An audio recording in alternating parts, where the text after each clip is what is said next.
ഇടിമിന്നലിൽ ചാവക്കാട് ഒരുമനയൂരിൽ ഭക്ഷണശാല കത്തിനശിച്ചു. തങ്ങൾപ്പടി കിഴക്ക് കായലോരം ഫുഡ് ഹബ്ബാണ് കത്തിനശിച്ചത്. ഇന്ന് പുലർച്ചെയായിരുന്നു സംഭവം. കഴുത്താക്കൽ സ്വദേശി റഷീദിന്റെ ഉടമസ്ഥതയിലുള്ളതാണ് കട. കടയിലുണ്ടായിരുന്ന ഗ്യാസ് സിലിണ്ടറും പൊട്ടിത്തെറിച്ചു. റെഫ്രിജറേറ്റർ ഉൾപ്പെടെയുള്ളവയും കത്തിയമർന്നു. ഗുരുവായൂർ ഫയർഫോഴ്സും നാട്ടുകാരുടെയും സഹായത്തോടെ തീ നിയന്ത്രണ വിധേയമാക്കുകയായിരുന്നു.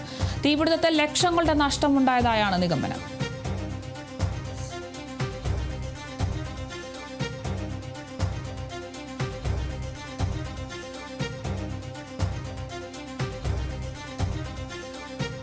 ഇടിമിന്നലിനെ തുടർന്ന് വീണ്ടും അപകടങ്ങളാണ് റിപ്പോർട്ട് ചെയ്തത്. ചാവക്കാട് ഒരുമനയൂരിൽ ഭക്ഷണശാലയാണ് കത്തി നശിച്ചിരിക്കുന്നത്. തങ്ങൾപ്പടി കിഴക്ക് കായലോരം ഫുഡ് ഹബ്ബാണ് ഇത്തരത്തിൽ ഇടിമിന്നലിൽ കത്തി നശിച്ചിരിക്കുന്നത്. ഇന്ന് പുലർച്ചെയോടെ ഉണ്ടായ ഇടിമിന്നലിലാണ് ഇത്തരത്തിലൊരു സംഭവം ഉണ്ടായിട്ടുള്ളത്.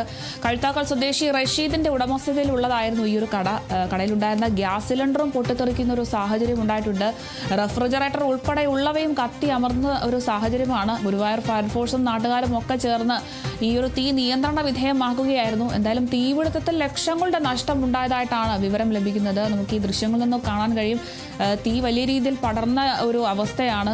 ഇടിമിന്നലിലാണ് ഇത്തരത്തിൽ ഈ ഒരു തീപിടുത്തം ഉണ്ടായിരിക്കുന്നത്. ഫുഡ് ഹബ്ബാണ് ഇത്തരത്തിൽ കത്തി നശിച്ചിരുന്നത്. എന്തായാലും ലക്ഷങ്ങളുടെ നാശനഷ്ടം ഉണ്ടായതായി വിവരം ലഭിക്കുന്നുണ്ട്. ഗുരുവായൂർ ഫയർഫോഴ്സും നാട്ടുകാരും ഒക്കെ ചേർന്നാണ് ഈ ഒരു തീ നിയന്ത്രണ വിധേയമാക്കിയത്.